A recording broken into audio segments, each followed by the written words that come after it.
Hello बच्चों, welcome back to my channel free का ज्ञान। तो बच्चों, आज हम पढ़ने वाले हैं क्लास 6 हिंदी बसंत का चैप्टर 15 नौकर। तो चलिए बच्चों, स्टार्ट करते हैं। आश्रम में गांधी कई ऐसे काम भी करते थे जिन्हें आमतौर पर नौकर चाकर करते हैं। जिस जमाने में वे बैरिस्टर से हजारों रुपये कमाते थे, उस समय भी वे प्रतिदिन सुबह अपने हाथ से चक्की पर आटा पीसा करते थे। चक्की चलाने में कस्तूरबा और उनके लड़के भी हाथ बटाते थे।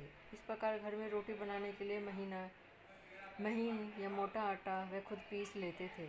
यानी कि नौकर से अर्थात यहाँ पे है कि गांधी जी ने अपना जीवन ऐसे व्यतीत किया है कि उन्होंने इतने अच्छी खासी फैमिली से वो बिलोंग करते थे और अच्छे खासे परिवार में पैदा हुए थे, फिर भी उनके अंदर इतना घमंड बिल्कुल भी नहीं था। वो एक साधारण जीवन व्यतीत करते थे और साधारण तरीके से ही जीते थे।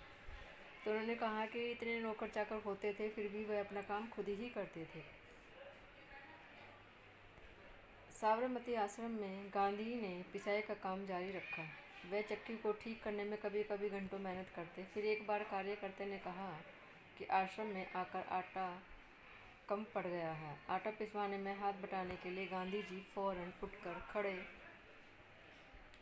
हो गए। गेहूँ पीसने से पहले उसे बीन कर साफ़ करने में वह जोर देते थे। यानी कि वो जब गेहूँ पीसते थे तो वो ये कहते थे, जैसा हम लोग गेहूँ साफ़ करते हैं ना, पहले धोते हैं, उसको सुखाते हैं, उसके बाद उसको साफ़ करते हैं, या बिना धोए भी उसको बिना साफ़ करे तो हम नहीं पिसवा सकते, उसको साफ़ करना पड़ता है ताकि उसमें कोई कंकड़ या कुछ ऐसा ना रहे जो हमारे आटे को किरकिरा ना कर दे। ठीक है। तो कौपिनधारी इस महान व्यक्ति को अनाज बीनते देखकर उनसे मिलने वाले लोग हैरत में पड़ जाते थे।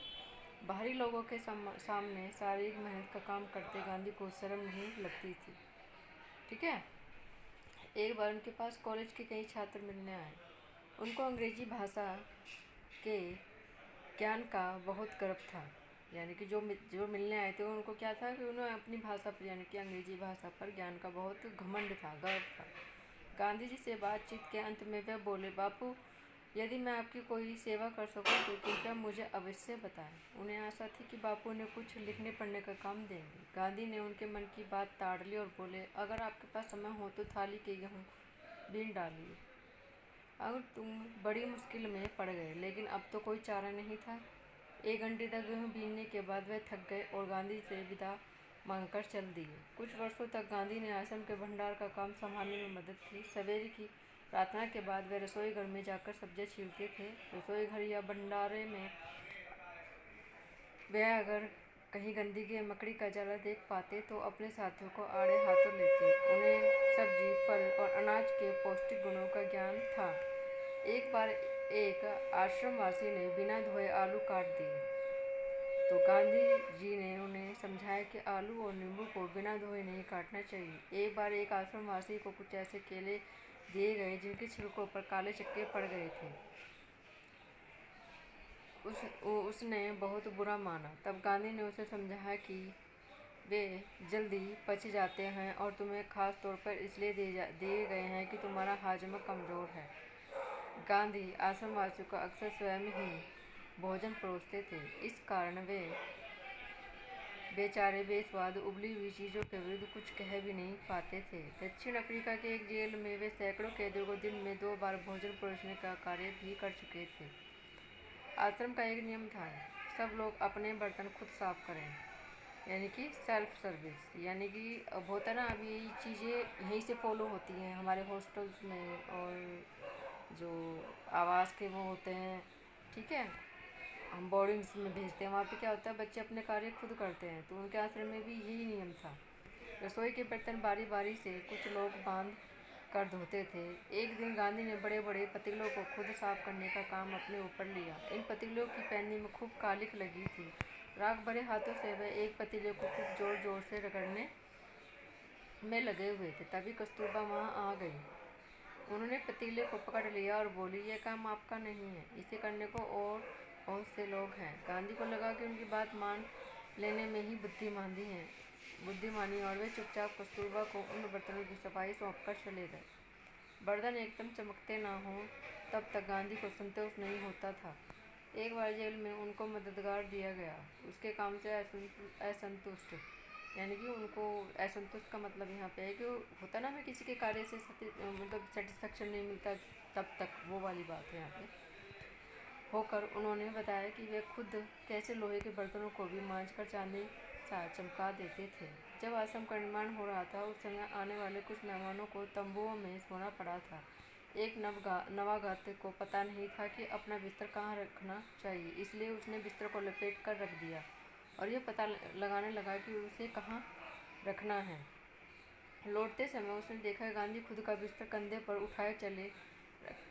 उठाए रखने चले जा रहे हैं। आश्रम के लिए बाहर बने कुएं से पानी खींचने का काम भी वे रोज करते थे। एक दिन गांधी कुछ अस्वस्थ थे और चक्की पर आटा पीसने के काम में हिस्सा बटा चुके थे।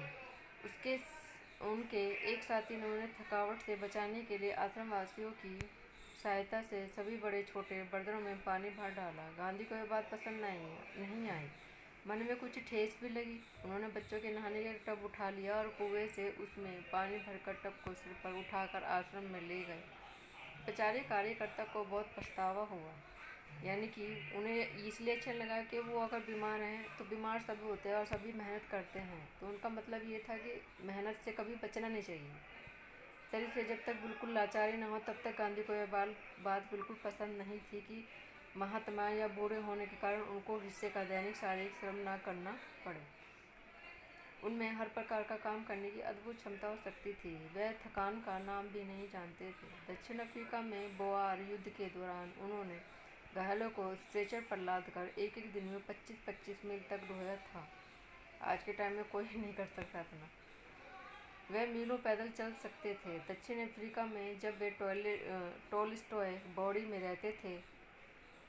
में रहते थे तब पास के शहर में कोई काम होने पर दिन में अक्सर 42 मील तक पैदल चलते थे, यानी कि उनका स्टेमिना इतना स्ट्रॉन्ग था। इसके लिए वे घर में बना कुछ नाश्ता साथ लेकर सुबह 2 बजे तक निकल पड़ते थे। शहर में खरीदारी करते और शाम होते होते वापस फार्म पर लौट आते। उनके अन्य साथी भी उनके इस उदाहरण का खुशी खुशी अनुकरण करते थे। एक बार किसी तालाब की भराई का काम चल रहा था जिसमें गांधी के सभी साथी लगे हुए थे। एक सुबह काम खत्म करके वे आगे फावड़े, कुदाल और टोकरे लिए जब वापस लौटे तो देखते हैं कि गांधी ने उनके लिए तस्तरियों में नाश्ते के लिए फल आदि तैयार कर रखे थे। एक साथी ने पूछा, आपने हम लोगों के लिए यह सब कष्ट क्यों किया? क्या ये उचित है हम आपसे सेवा कराएं? गांधी ने मुस्कुराकर उत्तर दिया, क्यों नहीं, मैं जानता था कि तुम लोग थके मंदे लौटोगे। तुम्हारा नाश्ता तैयार करने के लिए मेरे पास खाली समय था। दक्षिण अफ्रीका में रहने वाले भारतीयों के जाने माने नेता के रूप में गांधी भारतीय प्रवासियों की मांगों को ब्रिटिश सरकार के सामने रखने के लिए एक बार लंदन गए। वहाँ उन्हें भारतीय छात्रों ने एक शाकाहारी भोज में निमंत्रित किया।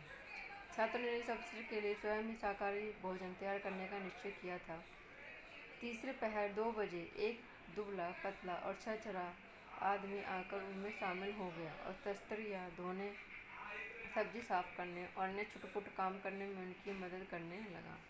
बाद में छात्रों का नेता वहाँ आया तो क्या देखता है कि दुबला पतला आदमी और कोई नहीं, उस शाम को भोज में निमंत्रित उनके सम्मानित अतिथि गांधी जी थे।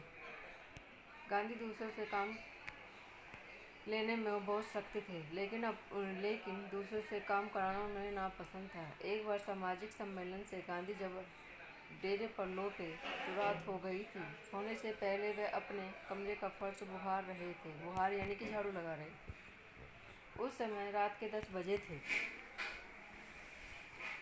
एक कार्यकर्ता ने दौड़कर गांधी के हाथों से बुहारी ले ली। तब गांधी गांव का दौरा कर रहे होते हैं।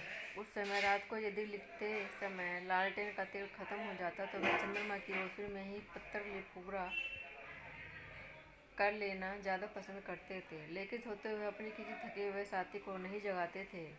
9 आखिरी पद यात्रा के समय गांधी ने शिविर में केवल 2 आदमियों को ही रहने की अनुमति दी। इन दोनों को यह नहीं मालूम था कि खाकरा कैसे बनाया जाता है। इस पर गांधी स्वयं रसोई में जा बैठे और निपुण रसोई की तरह उन्होंने खाकरा बनाने की विधि बताई। उस समय गांधी की अवस्था 78 वर्ष की थी। बताओ, अब 78 वर्ष की उम्र में तो कितने स्ट्रॉन्ग मतलब वो थे, मजबूत थे। ठीक है, तो ये जब भी होता है जब हम अपने शरीर से जितनी मेहनत करेंगे तो हमारा शरीर उतना ही मजबूत होता है। अच्छा खाना, स्वस्थ रख रखाव ये हमारे शरीर को मजबूती देता है। गांधी को बच्चों से बहुत प्रेम था। अपने बच्चों के जन्म के 2 माह उन्होंने कभी किसी दाई को बच्चे की देखभाल के लिए नहीं रखा। वे मानते थे कि बच्चे के विकास के लिए माँ बाप का प्यार और उनकी देखभाल अनिवार्य है। वे माँ की तरह बच्चों की देखभाल कर सकते थे, खिला पिला बहला सकते थे। एक बार दक्षिण अफ्रीका में जेल से छूटने के बाद घर लौटे पर उन्होंने देखा कि उनके मित्र की पत्नी श्रीमती पोलक बहुत ही दुबली और कमज़ोर हो गई। उनका बच्चा उनका दूध पीना छोड़ता नहीं था और वह उसका दूध छोड़ने की कोशिश कर रही थी। बच्चा उन्हें चैन नहीं लेने देता था और रो रो कर उन्हें जगाए रखता था। गांधी जिस दिन लौटे उसी रात से उन्होंने बच्चे की देखभाल का काम अपने हाथ में ले लिया। सारे दिन बड़ी मेहनत करने, सभाओं में भाषण देने के बाद 4 मील पैदल चलकर गांधी कभी कभी रात को 1 बजे घर पहुंचते थे और बच्चे को श्रीमती पोलक के बिस्तर पर से उठाकर अपने बिस्तर पर लिटा लेते थे। वह चारपाई के पास एक बर्तन में पानी भरकर रख लेते थे ताकि यदि बच्चे को प्यास लगे तो उसे पिला दे, लेकिन इसकी ज़रूरत ही नहीं पड़ती थी। बच्चा कभी नहीं रोता, उनके चारपाई पर रात में आराम से सोता रहता था। एक पखवाड़े तक माँ से अलग सुलाने के बाद बच्चे ने माँ का दूध छोड़ दिया। गांधी अपने से बड़ों का बड़ा आदर करते थे। दक्षिण अफ्रीका में गोखले गांधी के साथ ठहरे हुए थे। उस समय गांधी ने उनके दुपट्टे पर इस्त्री की। वे उनका बिस्तर ठीक करते थे, उनको भोजन परोसते थे, उनके पैर दबाने को भी तैयार रहते थे। बहुत मना करते थे लेकिन गांधी नहीं मानते थे। महात्मा गांधी के ऐलान से बहुत पहले एक बार दक्षिण अफ्रीका से भारत आने पर गांधी कांग्रेस के अधिवेशन में गए। वहाँ उन्होंने गंदे पखाने साफ किए और बाद में उन्होंने एक बड़े कांग्रेसी नेता से पूछा, मैं आपकी क्या सेवा कर सकता हूँ? नेता ने कहा, मेरे पास बहुत से पत्र इकट्ठे हो गए हैं, उनका जवाब देना है। मेरे पास कोई कारकुन नहीं है जिसे ये काम दे दूँ। क्या तुम यह काम करने को तैयार हो? गांधी ने कहा, जरूर, मैं ऐसा कोई भी काम करने को तैयार हूँ जो मेरी सामर्थ्य से बाहर ना हो।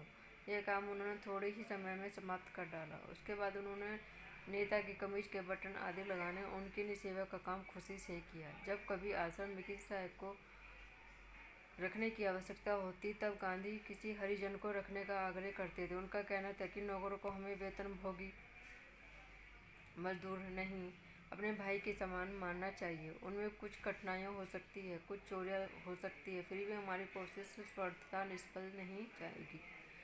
उन्हें यह मालूम नहीं न था कि किसी को नौकर की भांति कैसे रखें। एक बार भारत की जेल में उनके कई साथी कैदियों को उनकी सेवा टहल का काम सौंपा गया। एक आदमी उनके फल धोता या काटता, दूसरा बकरियों को धोता, तीसरा उनके निजी नौकर की तरह काम करता, चौथा उनके पाकखाने की सफाई करता और एक ब्राह्मण कैदी उनके बर्तन धोता था। 2 गोरे यूरोपीय प्रतिदिन उनकी चरपाई बाहर निकालते थे। गांधी ने देखा कि इंग्लैंड में ऊंचे घरानों में घरेलू नौकरों को परिवार का आदमी माना जाता था। एक अंग्रेज के घर से विदा लेते समय उन्हें यह देखकर खुशी हुई कि घरेलू नौकरों का उनसे परिचित नौकरों की तरह नहीं बल्कि परिवार के सदस्य के समान कराया गया। एक बार भारतीय सज्जन के यहाँ काफ़ी दिनों ठहरने के बाद गांधी जब चलने लगे तब घर के नौकरों से उन्होंने विदा ली और कहा, मैं कभी किसी को अपना नौकर नहीं समझता, उसे भाई या बहन नहीं मानता हूँ। आप लोगों को भी मैं या अपना भाई समझता हूँ। आपने मेरी जो सेवा की उसका प्रतिदिन देने की सामर्थ्यता मुझ में नहीं है, लेकिन ईश्वर आपको पूरा फल देंगे। अनु बंदोपाध्याय द्वारा लिखी हुई ये कहानी यहीं पर समाप्त होती है। तो आई होप कि आपको ये अच्छी तरह से समझ में आ गया होगा। बहुत ही रोचक कहानी है, गांधी जी के ऊपर लिखी हुई है और इस चैप्टर से आपको यही सीख मिलती है कि अपने काम को करने के लिए, दूसरों का काम करने के लिए हमें कभी मना नहीं करनी चाहिए। जो हमारी समर्थता में हो हमें उसे ज़रूर करना चाहिए। ठीक है, यहाँ पे मैं ये नहीं कह रही कि हर काम आप कर सकते हो, पर अगर आप उसमें सहजता फील कर रहे हो, मतलब उसमें आपको कोई दिक्कत नहीं है, कोई परेशानी नहीं है, तो वो कार्य करना चाहिए। ठीक है, अब ये चैप्टर यहीं पे समाप्त होता है। आई होप कि आपको ये चैप्टर अच्छी तरह से समझ में आ गया होगा और मेरे चैनल को लाइक एंड सब्सक्राइब करना ना भूलें। धन्यवाद।